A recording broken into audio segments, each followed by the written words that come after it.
This is a disclaimer. This podcast features 4 professional idiots who share their insights and anecdotes. This podcast is intended for entertainment purposes only. This podcast represents the opinions of the guests and should not be taken as medical, legal, or professional advice.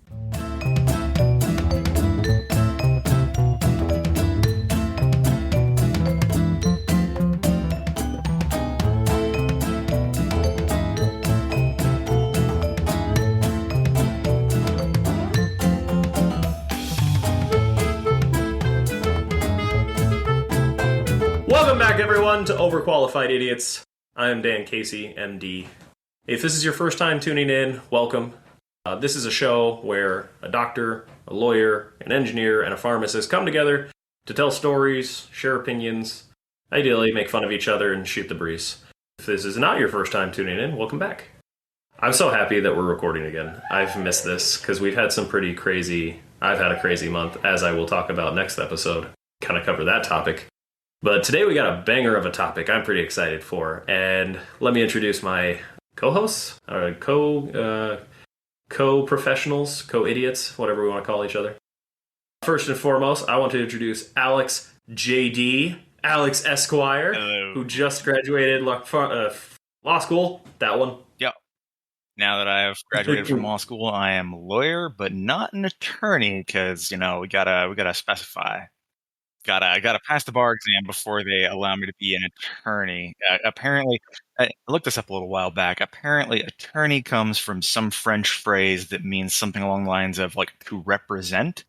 And so I am a lawyer, but I can't represent anybody. I can't be an attorney because I'm not licensed. So that's the thing. That is some pedantic bullshit.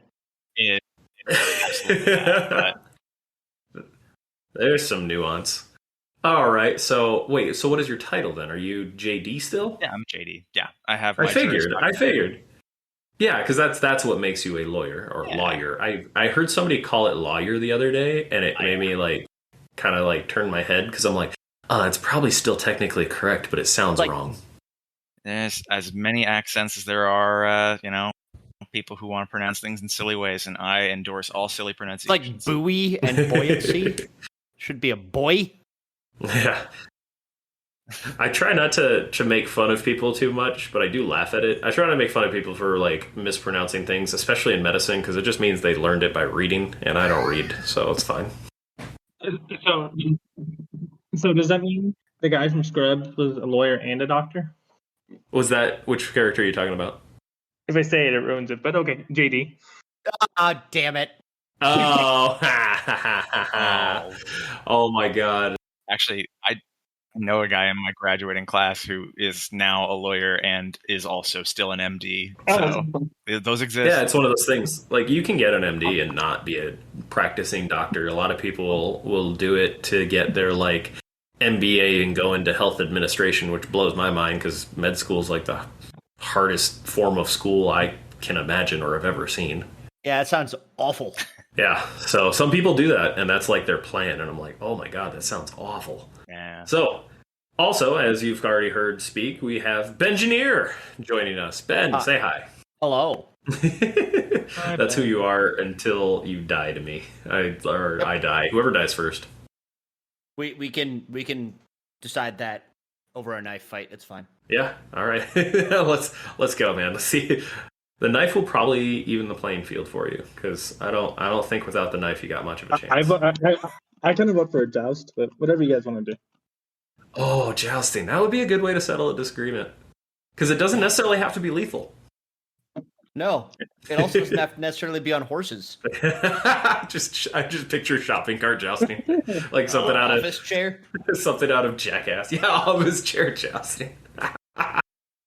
Oh, that's great. It's a good visual. And as you guys heard just now, we have PJ, our PharmD, joining us. Hello. Very nice. The gang's all here. I don't think have we had this particular group recording? I think we actually did, but I think it was episode 2 of season 1, so it's kind of fitting Something that it's like that. It's episode 2 of season 2 now. It's the exact same group, I think. Yeah.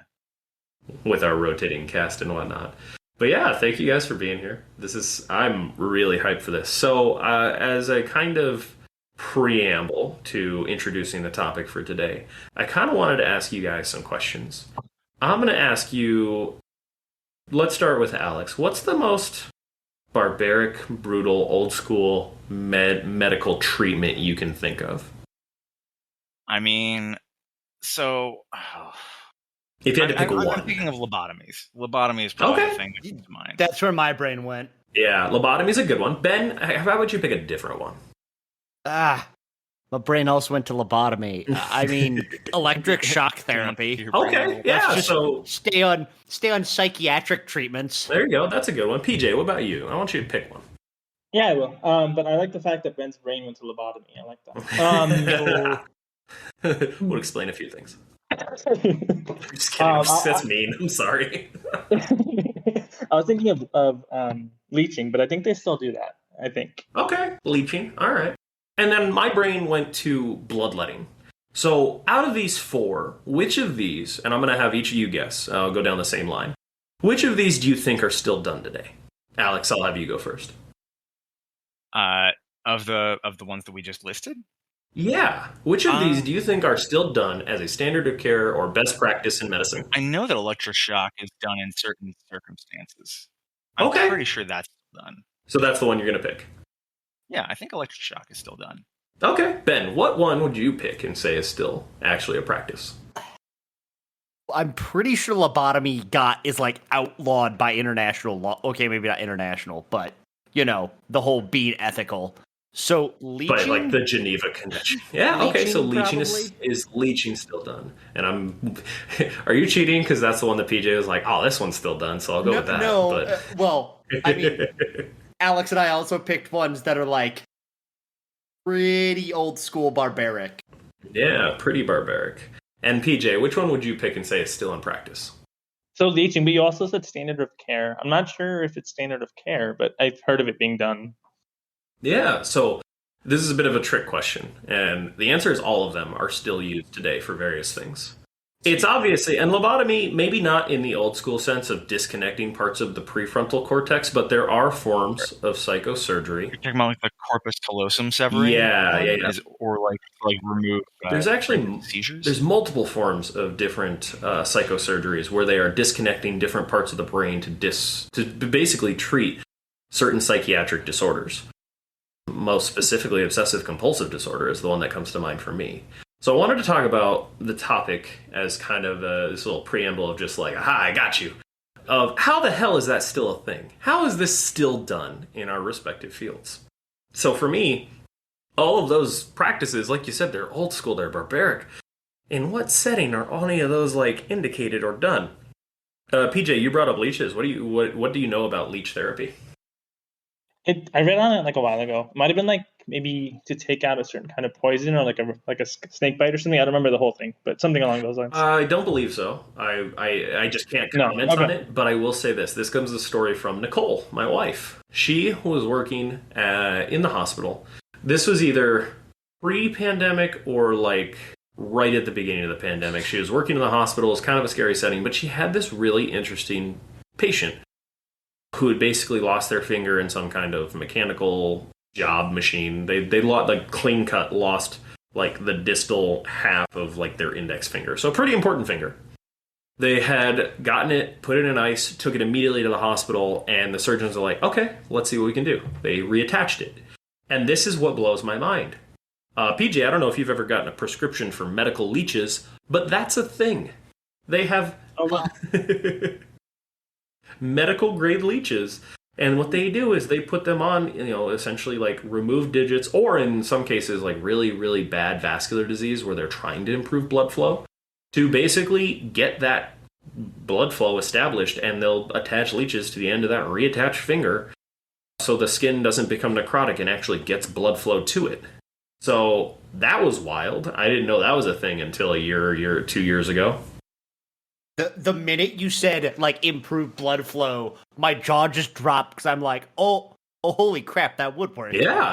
If you just have constant suction and pulling blood to the area, it makes sense. Well, and I think leeches also have like natural like compounds they secrete that like thin your blood a little bit to make it easier to pull through bunch of other things that they just That's are naturally doing that make insane. perfect sense for this. But Yeah, there's actually a lot of toxins and venoms. Like you think of rattlesnake venoms, their venoms will actually cause clotting. And then basically, if you think, I'm guessing mosquitoes. I don't actually know mosquitoes for sure, but like you said, leeches have anticoagulating properties. So yeah, they want to improve blood flow. They don't want you to clot off. So it actually helps to improve blood flow to that tissue. So that's wild to me. I didn't know that was a thing. I should have probably because it was like cool and new, but I just hadn't encountered that in my training. And then we brought up lobotomies. I talked in a little bit. I don't have any good stories. It's just that like they will remove parts of the limbic system or parts of like, I don't think the hippocampus, but I have to look into it. It's been a minute. You basically treat severe OCD, disconnect parts of the brain to help treat really, really, refractory schizophrenia. It's not first-line treatment. Obviously, nobody's cutting into somebody. That was like a popular practice in like the 1930s through the 50s when insane asylums were a thing, and they just didn't know what to do with these very ill people. Well, just scramble your brain. It's fine. Yeah, it just made people docile and apathetic, so it's better than, I guess, violent and unruly. But you brought up shock therapy and how it used to be treatment for, well, not what it was meant for. But there is forms of ECT and essentially medical grade shock treatment for severe refractory depression and severe refractory anxiety. And it actually has really good data and really good outcomes. Arizona's kind of a pioneer of really weird things. I talked in a previous episode how it's kind of the Wild West in the psych realm. Well, the nice thing about being the Wild West is they can do a lot more and they can basically do these treatments, and the regulations aren't quite there for it, and the evidence is surprisingly good. I think there's also some really good evidence and data for ketamine treatment of depression, like microdosing or dosing ketamine for instead of just SSRIs or SNRIs. I'd have to look into the research to talk about it, intelligently, but it does sound like a good time, so it'll probably improve my mood. Oh, I should have changed my answer to experimenting with unknowingly dosing with LSD. Yeah, psychostimulants. That is very not a thing anymore because it's straight up been outlawed and was the Wild West of the 70s. I'd have to look into it, but I know there were studies done that are pretty. It's just like the doses they use were gargantuan. Were they really? Yeah. And Alex, what'd you just say? I missed it. This Project MK Ultra was one of the big ones where they dosed a bunch of soldiers with LSD on a military base. Yep, I remember reading. Yep. I've read about that. There's video out there of like them stumbling around. Yeah, they were literally trying to make like Captain America, like for real, basically. I think they were like thinking like psychic power or some weird nonsense. I honestly don't remember, but that's what I choose to believe. I think like the men who stare at goats is very loosely related to that, or like is that? I know. Wait, you know what? That's a different insane military project. Never mind. There's a lot of them if you read deep enough. I mean, shoot, what's the biggest violation of human rights was like the Tuskegee Airmen experiments that just immediately comes to mind for me. So yeah, the military did some very unethical things at multiple times throughout history. It's not terribly. Funny that. Yeah, what would you have to say? Just what the military doing unethical things. Oh yeah. Also, one of my favorites is that to get a private pilot's license, currently, you cannot pass a medical if you are on any stimulants, which are treatments for like ADHD, that kind of stuff. Makes sense. However, in World War II, they gave the Air Force pilots these drugs that would improve focus and keep them awake. I just read that they ate lots of carrots and they had really good eyesight.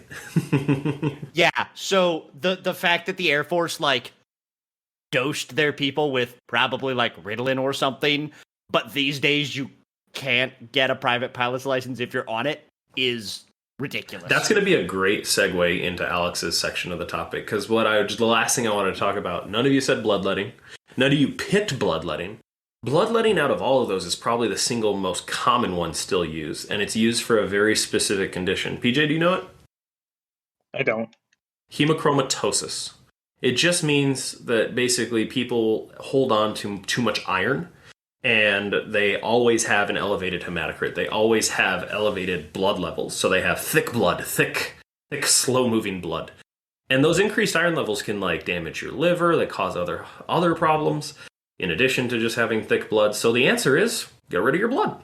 So people with hemochromatosis are literally prescribed donating blood, and that's the treatment. Oh. To my knowledge, there's no cure, so they just get rid of the blood. It's not bloodletting, like in the old sense of we're going to reduce your humors or whatever. Right, we're not trying to balance your fluids. It is, but by definition, that is bloodletting. It is. You're not wrong. You're giving blood. Yeah, you're just not letting the blood hit the floor and be wasted. You're just that's useful. Let's use that for something. Exactly. Also to treat you. Waste not, want not. So and that's just touching on like 4 common ones. I mean, there's other ones like bee sting venom used for chronic pain patients. There's maggot therapy for wounds that are infected and won't heal.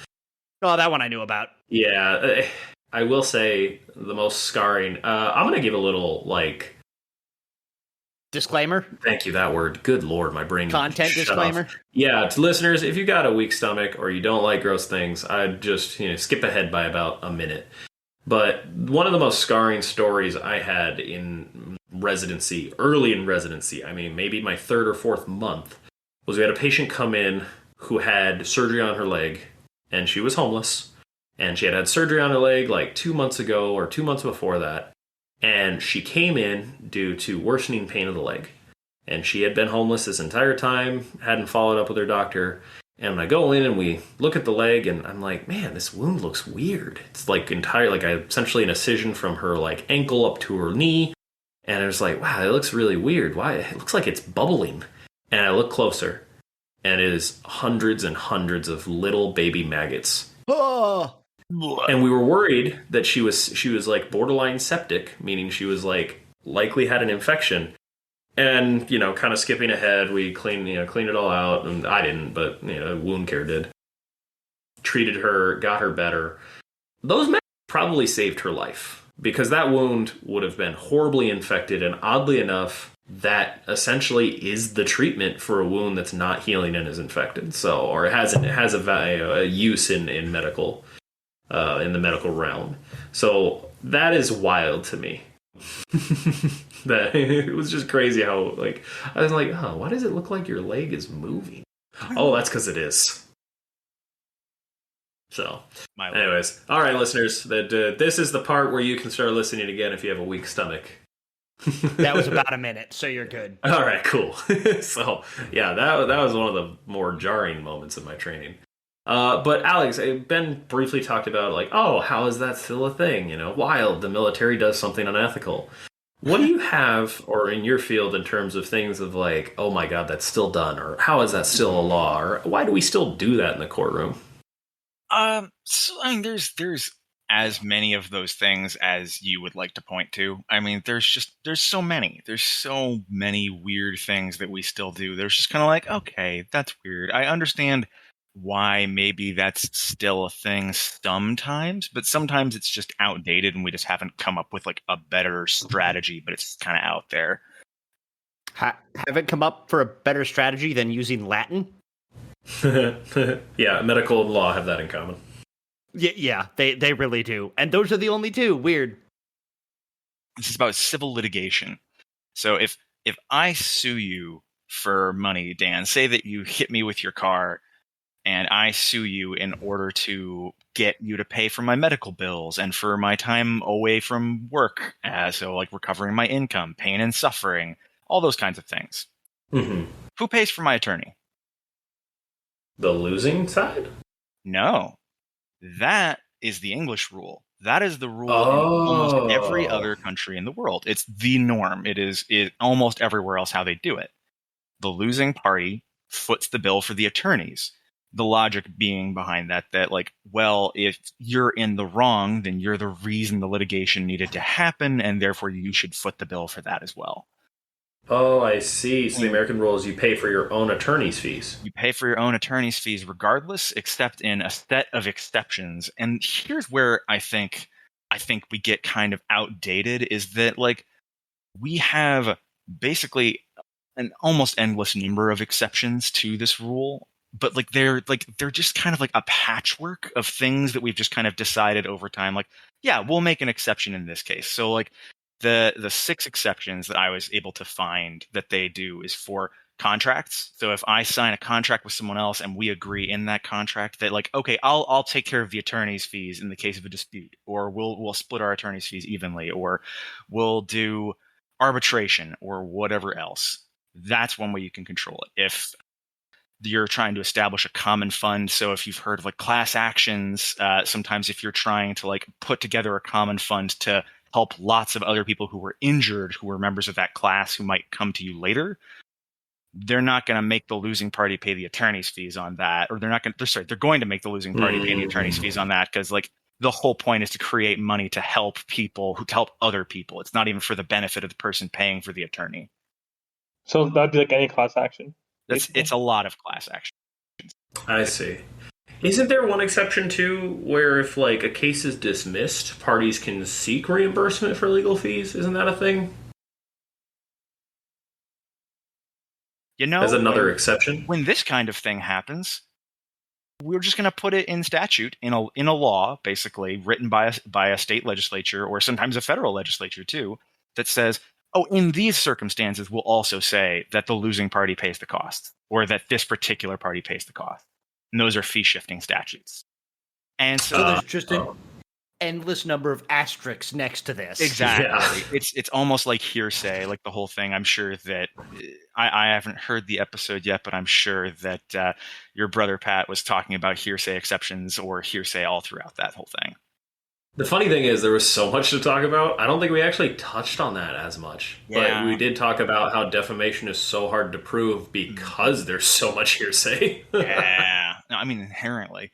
But yeah, the American rule is kind of like the hearsay exception, where like it's an exception, it's a rule, but the number of exceptions has just created this insane patchwork where you're gonna have to like triple check everything to make sure that like you can't get them to pay your attorney's fees through some cockamamie argument that, well, actually we fall under this particular statute, Your Honor, and therefore they should have to pay our attorney's fees, or just any number of other things. So then why is it a rule anymore if there's so many exceptions? There's tons of exceptions, but that's the thing, is like maybe they should uniform the law at this point and just say, okay, the norm is the other way, and only in situations of like bad faith where someone's just like being filing frivolous lawsuits or things like that, then we'll make them pay for their own. But then they'd still be the losing party. So you know what? I mean, yeah, never mind. It's just a dumb rule. It's just a silly rule that we did for some reason.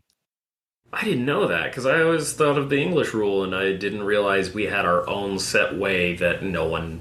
Yep. Sounds like it's not very commonly done, because it's not a rule we hold very strongly. I think Canada might do it, but I think they actually do use the English rule. I mean, I think they do. So yeah, I think there's almost nowhere that uses the American rule except America.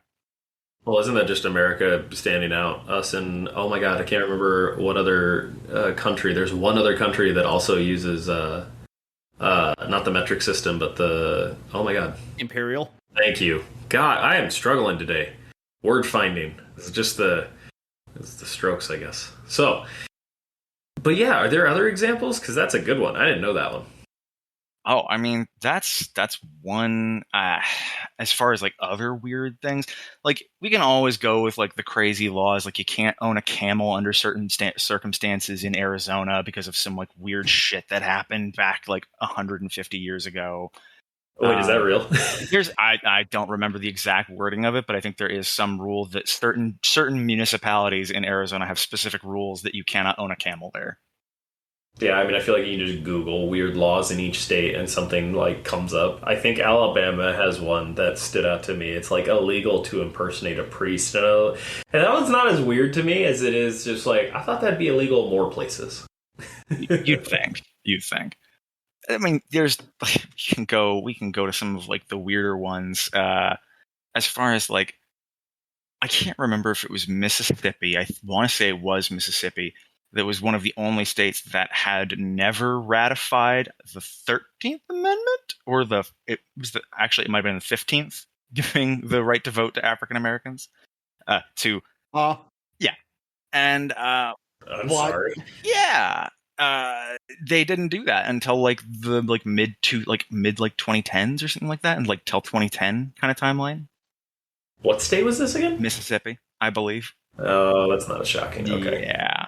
But because only 3/4 of the states technically need to ratify, like it just sits at the other state legislatures until they decide, we'll ratify this, other than constitutional amendments. And this is why some of you out there who do read your constitutions, you'll see some of the like amendments will have a clause that say is if this particular amendment is not adopted within 7 years, then it shall be void within 7 years of a certain timeline. It's so that there aren't just like amendments waiting to be approved by a bunch of radical states one by one. But it's a weird vestige.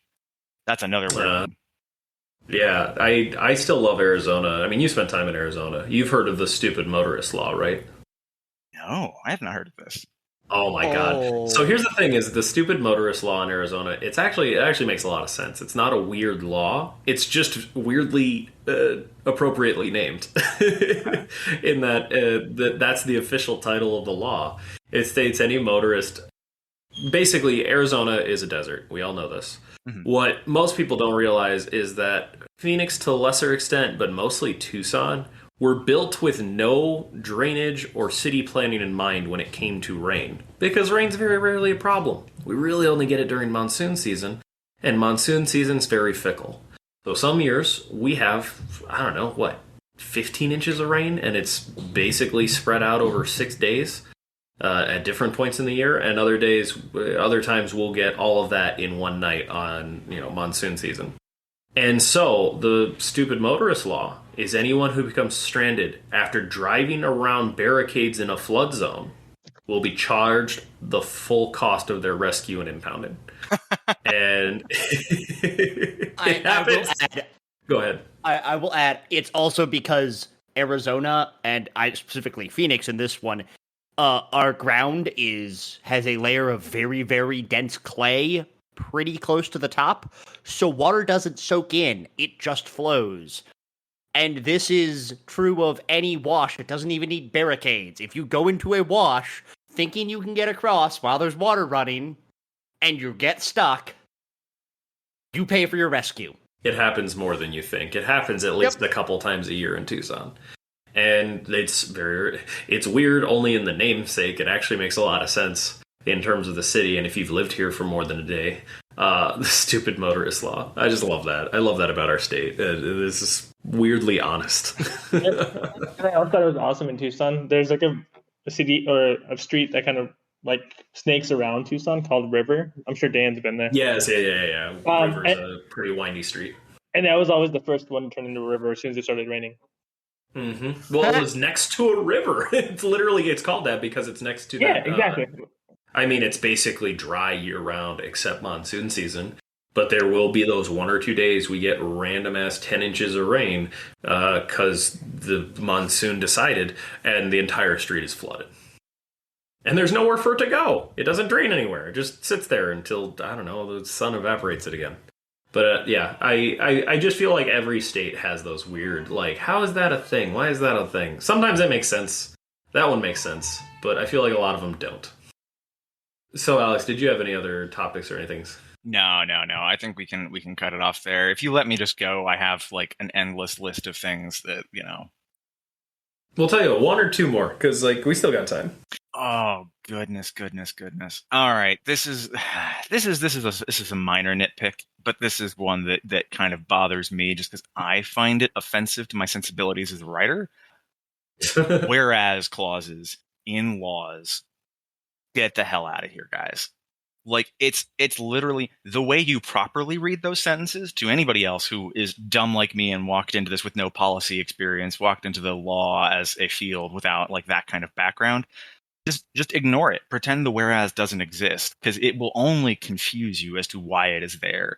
Apparently, it is common practice in a lot of legislatures and that. I came across this for the first time when I was looking for a bunch of EU laws, but it's true in a lot of legislatures in the United States as well, where what they'll do is at the top of a particular bill or the top of a particular resolution or thing that they're passing, there'll be a bunch of statements that are whereas this thing is a serious problem in this country or in this county or in this place. whereas this thing, this thing, this thing. It is literally just the legislature saying, these are facts about the world, and this is the reason that we're passing this law. Well, I get that that's background and context, but you don't need that for the law. Well, it's useful. It's actually useful, and I wish that the federal level would do that a little bit more, because a lot of courts kind of need to know, like, wait, why were we passing this law, when they're trying to interpret the purpose of, like, trying to make it, Sure, that makes more sense. But just like the wording of it, just the very fact that they decided that for some reason, when we're stating this list of facts, oftentimes in bullet point form, every single one has to start with the phrase "whereas," and I just don't. It's there's no point to have it. It does nothing. It's just convoluted, being weird. And the first time that you start reading them, you look at these sentences, and it's like, whereas this and this, right? But whereas is meant to compare things, isn't it? So where's the comparative statement? What's happening here? So that just God! Now that you mention it, like that, oh God, I hate it. It makes my brain crawl a little bit. And like, I understand, like, to anybody out there who thinks I'm just dumb, trust me, I understand that technically you can just ignore them, but like, I can't unsee them, and they just hurt me every time I read them. Why do we do it? It serves no purpose. It's just convoluted. It's just like custom. It's those traditions that won't go away. Are there any traditions or things in the court proceedings themselves? Like, for example, obviously, Pat talked about this a bit, how so much of court proceedings went to online with COVID and whatnot. Are there any things like back in the courthouse in real proceedings that you're just like, why the hell are we still doing this? So honestly, I will say that having taken courses in civil procedure and things like that, they give you, if you dive into it, there are pretty good reasons for a lot of the things that we do in terms of like how you interact with the court, the limitations on how you can interact with the other party, all those kinds of things. They actually do make pretty good sense. If you want to look at proceedings where things are a little bit more like over the top ridiculous in a similar kind of way to the whereas stuff, look no further than, I believe they're called Robert's Rules of Parliamentary Procedure, which are the rules that our Congress follows, as well as like a lot of other organizations you may have heard of. Just the convoluted ways that they organize like things and make everything so slow and specific, and like all the procedures involved with that. Oh my goodness. September 2020, the 12th edition of Robert's Rules. Jesus. I wonder if that took COVID into consideration, since it came out, 8 months after the pandemic, 9 months after the pandemic. It's entirely possible. But they try to update them, but they just are very inherently old-fashioned. So it's like rules of evidence, how to make a motion, like the court, like the procedures. Is that what I'm understanding? Robert's Rules is not for courts. It's for parliamentary proceedings. This is what state legislatures would use. I see. Okay. And of course, the legislatures are the ones that are wildly out of step and outdated compared to other things, whereas courts actually have to justify, like, because otherwise a higher court looks at what they did and they're like, wait, why are you not following the rules, guys? We set out these rules for a reason. Fall in line. Whereas the legislature, no one has to care if they get things. They get voted out in theory sometimes, like whatever. Maybe. Yeah. No. And then the stupid thing tends to just sit there and be kind of a dumb parliamentary procedure that we just all have to kind of live with. No. Well, we don't have any politicians to ask why things are still slow and dumb, but I'm sure that they'd probably give us a non-answer anyways. It's just the way that a representative democracy works, is what I've heard.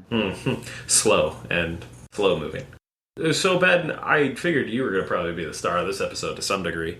What are, I don't know, outdated tech or things in rocket science, things in technology as a whole, where you're just like, oh man, thank God the public doesn't know about this. How is this still a thing?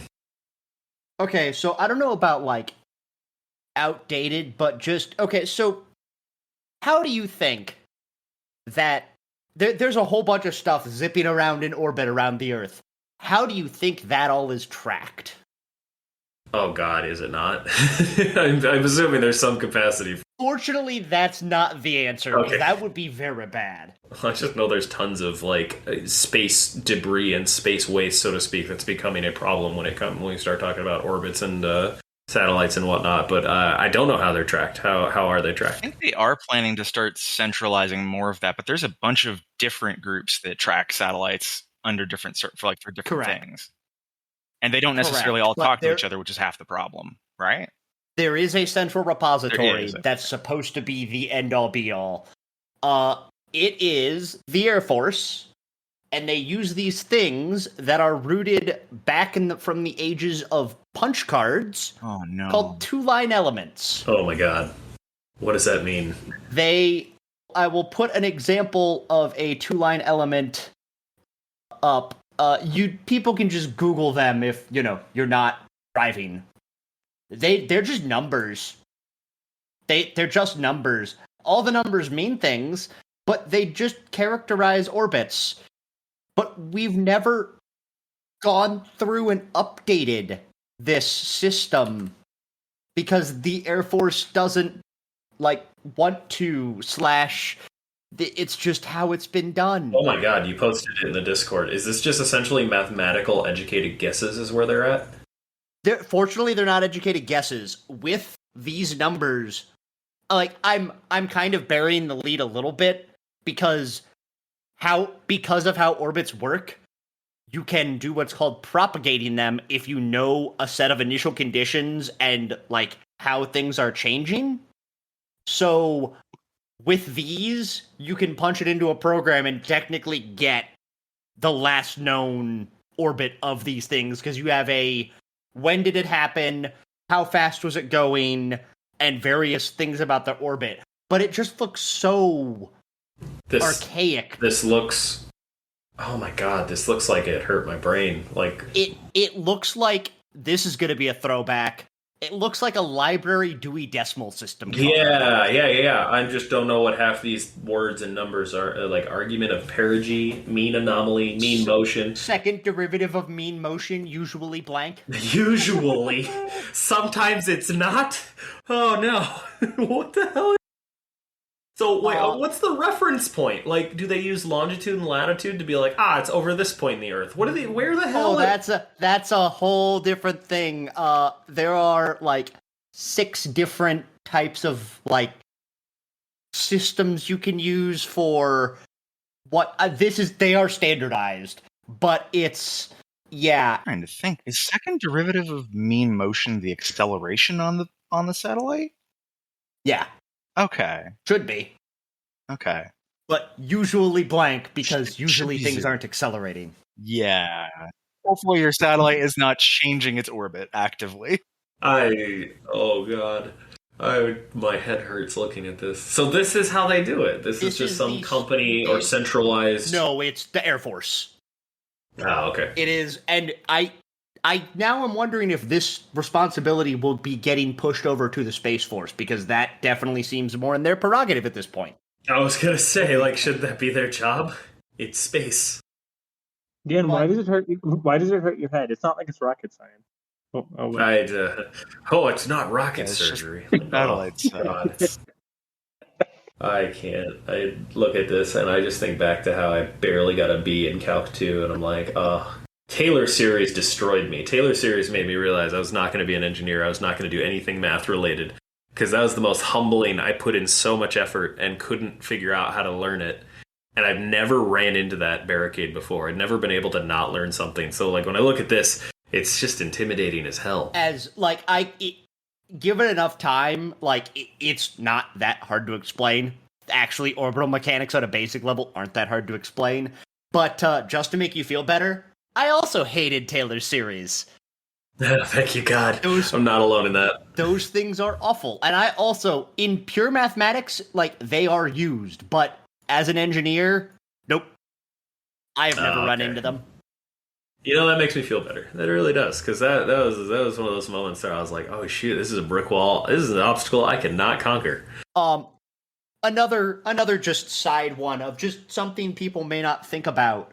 So we had a launch recently of a very large telescope, the James Webb, and people may be thinking or for anything like the Curiosity or landing or what have you, people are like, movies show us that there's this very exciting thing when data comes back and it just looks perfect. No, it's usually just a graph.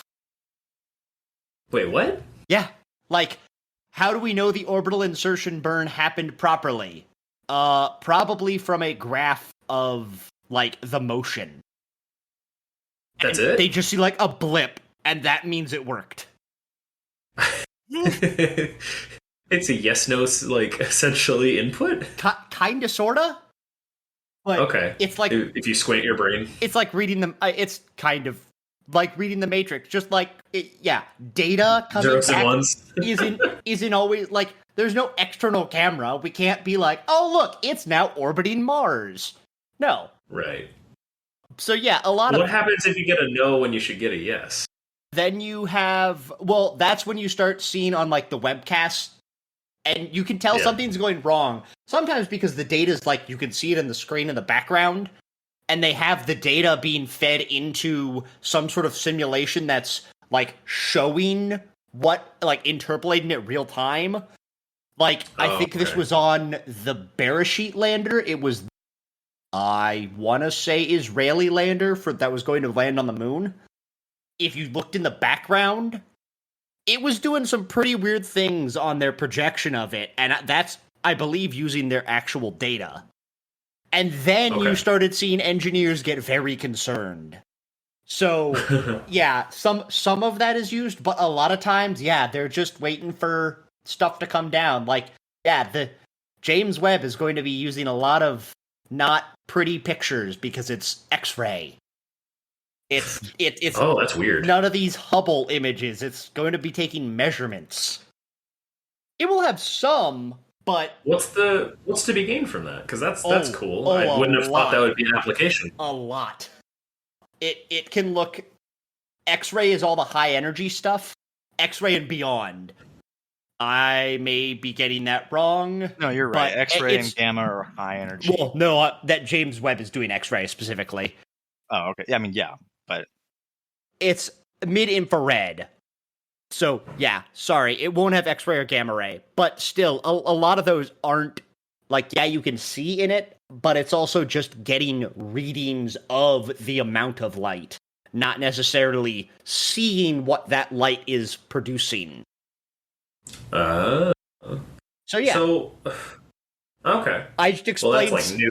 I just explained how science works. There you go.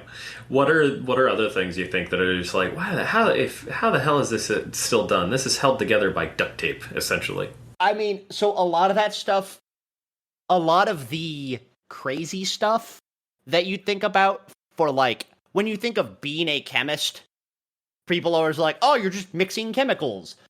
These days, kind of not anymore. Maybe there's some, but, like, back in the 50s, just mixing chemicals is literally how they were trying to make liquid rocket propellants.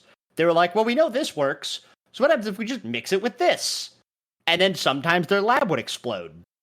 And sometimes they would mouth pipette terrible things. Yeah, that too. That's a practice I can't believe was real. Mouth pipetting? Thank God that's not still a thing. Would we like to explain what that means? Oh, go for it. Yes, go ahead. Go for it. I'm not. Okay. So in all of our lifetimes, and I don't know about you, Ben, but probably about half of all of like the lab managers, like the senior lab personnel I worked with, basically everybody who I knew who was like 50 and over have all told me that, like, oh yeah, I mouth pipetted before. Basically, if you're at all familiar with pipettes, it's just these big long plastic tubes. You usually have like a bulb or some kind of instrument. It's like a turkey baster. Kind of like that. Yeah. Yeah, like a mini turkey baster. That's perfect. And you press something or you squeeze the bulb and then you release it and it'll pull things up into the stem. You're fine.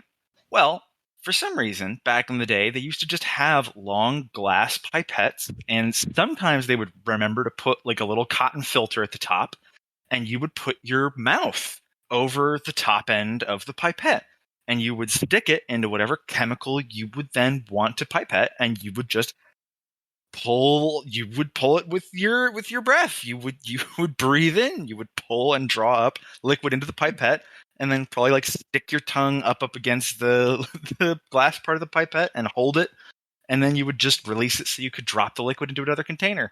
Now you can obviously see how like if someone pulled too hard or like accidentally inhaled something horrifying, how that could be. Oh, there's no toxic fumes. There's nothing that could go wrong Yeah, there. it's perfectly safe, you know. Yeah, kind of like siphoning gas. Same concept. Like, Yeah, right? I was actually going to say the same thing. Mouth pipetting was done until 1970s. What? I mean, probably up No. until the 1990s, dude. I mean, I knew I people was gonna who were in their say- 50s now who did it. Officially, reading this. maybe, but unofficially, oh no, that shit still happened. Well, I mean, that's like yeah. one of those things where it's like if you can find an old school doc. Like if I were to talk about medical practice, where you're like, what is something that people still do that is not necessarily discouraged? You know, you guys have how prostate exams work, right? You know, the good old digital rectal exam. We have MRI, CT scans, all these things that can qualify and quantify. And still to this day, there are doctors who would tell you, nope, it's a routine physical. You got to drop your drawers. Pull the pants down. There's nothing else I can do. I'm like, yeah, there is. There's a blood test now for it. It's actually not recommended for screening. Wow. And I just tell this like 60-year-old doctor who's like, I've done that every patient since I was a resident. And now I have a fetish for it. And damn it. The only reason that doctor did that was because in his state it was illegal to say he was a priest. Oh God! Oh God! I just think it's one of those things. It's like person walks in, they've hurt their knee. He's like, "All right, well now we got to do your routine prostate checks." What? I'm here for my knee. That is nothing, sir. I'm a doctor. I'm a professional. I'm reading this though about mouth pipetting, and so is pipetting by mouth acceptable? No. Bold, underline, italicized. Do not ever use your mouth to pull a liquid into a pipette. Yep. This is the single most common method of becoming poisoned in a chemical laboratory or becoming infected in a clinical laboratory. Yep. Oh my God. Oh, hello, hepatitis. Go figure that putting your mouth on things was not a good idea. Tell that to my 1-year-old. So, okay. Sorry, Ben. I completely derailed this conversation. Okay, I do have one more that this is slightly nerdy, because we were talking about units earlier. All right, Yeah. so I will fully admit, I'm an engineer, and I do not know and will never care how many feet are in a mile. I just don't care. 5,280 feet. You pick up that ball and you run every one of them. Sorry. Remember the Titans holds a special place in my heart. I mean, And, to be fair, rent is how I know how many minutes are in a year, so... Oh my God. Denzel Washington yelling at Turk from Scrubs will live in my heart forever. I'm sorry. I just had to get that in there. Go ahead. So NASA, when you see NASA launch a rocket, they will use, or if you see SpaceX launch a rocket, they use kilometers. Basically, like, I can tell you what orbital velocity is in kilometers. It's around the Earth, it's more or less 7 kilometers per second. United Launch Alliance, which is the other big, one of the other big launch providers, uses not miles, nautical miles. Wait, what? I think I've actually talked about this in a different episode. They use nautical miles as their measurement. This is an article from May of this year. The Atlas V rocket will deliver Boeing Starliner spacecraft to a 98 nautical mile suborbital trajectory. But why? I do not know. But, like, isn't a nautical mile longer than a regular mile? Oh, yeah. Yeah, for those who don't know, nautical miles and regular miles aren't even the same thing. Nautical miles are based on latitude. It's based on something specifically for, like, going over the surface of the Earth. Like in Okay. a ship, hence nautical. Right. Airplanes also use knots, but that's a different story. They actually do go over the surface of the Earth. But for altitude and such, ULA uses nautical miles. And if I couldn't tell you what orbital velocity is in miles, I don't even, yeah. So a nautical mile is 1.5 1 normal miles. What the hell? Yes. So it makes more sense if it's more rooted in like latitude and longitude, because those aren't lines of latitude and longitude the major ones, like divisions of time zones and whatnot. Kind of, but they're using it for altitude. Ah, okay, gotcha. I see where you're going. I'm tracking. I just have like 1,000 thoughts going on that none of them are making sense right now. Oh, don't worry, this doesn't make sense to me either. But yeah, that's all about that. It's probably just because I can't read. Not knocking on ULA. I love ULA. Why? Why? Well, when you talk about standardization, even in medicine, a lot of people would be like, well, this is the standard practice. This is what we do. And there will still be people like, nah. That's why it's practicing medicine. But that's a good segue to PJ. PJ, you work in retail pharmacy. You run a drive-through, which kind of blows my mind. What in your day-to-day life do you just go, you scratch your head and you're like, why am I still doing this? Or how the hell is that a thing? Or even scripts, I'm guessing you get that are just like, who wrote this? Yeah, exactly. Well, I just thought of one as Ben was talking. Like, there's stuff for thyroid stuff. They'll still use grains, and I'm like, what? Why? Don't do this to me again. They'll use what? Grains. Like, it'll be like grains. Yeah, it'll be like giving me like NP thyroid, like 1.5 grain. I'm like, okay. What does that mean? It's approximately 30 milligrams for 1 grain, but it gets really confusing. Is grains the same measurement that they used for gunpowder back in the day, or is that a different grain? Probably the same one. Of course. Well, if it's approximately 30 mLs, that's essentially an ounce, right? So is it a weight or is it a volume measurement? It's a weight. It's like 30 milligrams. Oh, sorry. I thought you said milliliters. I'm just dealing with a baby and breast milk all day, so that's where my mind went. That's weird. I didn't know that was a thing. Didn't know the apothecary was working down the street filling prescriptions. What the fuck? Okay. So the part where it gets really confusing is grain is GR, which grams is G. G. But most people still use GR. And it gets, that's always fun. Cool. Oh my god. Pick the normal weight measurement. What the hell? Right? Like, thankfully, most places will write both now, but every once in a while, I'll get a script that just says grain. I'm like, don't do this. Are there any other weird ones? Because I'm sure you get tons. So there's always the tincture of opium script I get, like once every 6 months. I'm sorry, tincture? Tincture of opium, yep. What? We've actually dispensed it, I think. We had a special order. Somebody was really, really constipated. Nothing else worked. And the doctor's like, give him tincture of opium. I'm like, okay. I'm sorry, what is a tincture? I know I've heard the word, but I don't actually know what that means. It's some equivalent of natural extract. Because it's like raw opium or equivalent of or something like that. I don't know if they manufacture it now. But it's based off the natural equivalent you'd get from like a poppy seed. Oh, weird. What the hell? Wait, opium slows down your bowels, and this was for constipation? Or other way around. Like they were. Oh, okay. Yeah, got it. Yeah. Gotcha. I was like, man, the doctor really hates that patient. They really don't. They really don't want him to poop. Never again. And then like paper prescriptions. I'm like, why? Like, I get it. Like, as a backup, or so sometimes you just have to do a paper prescription. But I'm like, I can't read this.